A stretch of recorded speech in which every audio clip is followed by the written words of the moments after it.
নমস্কাৰ সকলোকে, মোৰ অন্য এটি ভিডিঅ'লৈ আপোনালোকক স্বাগতম জনাইছোঁ। এয়া বেটা থিয় হ'বলৈ বা খোজকাঢ়িবৰ কাৰণে এনেকুৱা ৰছী বান্ধি দিছে, ডাং বান্ধি দিছে। কিন্তু বেটাই তাত নুঠি কিনি পাছফালে গৈ কিনি মাটি খুচৰি আছেগৈ। মাটি এইফালে বাঁহ দেখিছে নহয়, বাঁহখিনি ধৰি আছেগৈ। এইফালে আকৌ হাজবেণ্ডে ৰেডি চেডি হৈ কিনি ৰখি আছে ডিউটিলৈ যাওঁ বুলি। কি লৈ যাওঁ বুলি তাকে ভাবি আছে, মানে বাটত বৰষুণ দিব নেকি বুলি। এইফালে আকৌ বেটাই আহিলে, মায়ে মন্দিৰত সোমোৱাৰ কাৰণে মাৰ লগত পূজা কৰিবৰ কাৰণে আহিলে। লেতেৰাই পেতেৰাই সোমালে। পূজা বুলি ক'লে একদম মানে য'ত থাকিলেও গুচি আহিব মানে, সেনেকুৱা বেটা।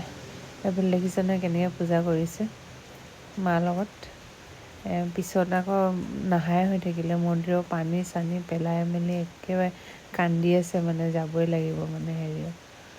এইফালে আকৌ বেটাই ৰাতিপুৱা খাইছে সময়ত মাৰ লগত বেটা যাওঁতে বাৰ্ড খাইছেনে? এনেকুৱা ডাউক চৰাই এজনী পালে, সেইটোকে মানে খুৱাই আছে।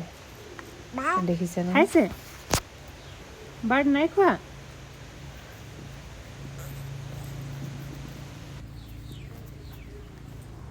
বাৰ্ড মৰম কৰি দিয়া, নকয় ন মৰম কৰি দিয়া, ভালকৈ মৰম কৰি দিয়া,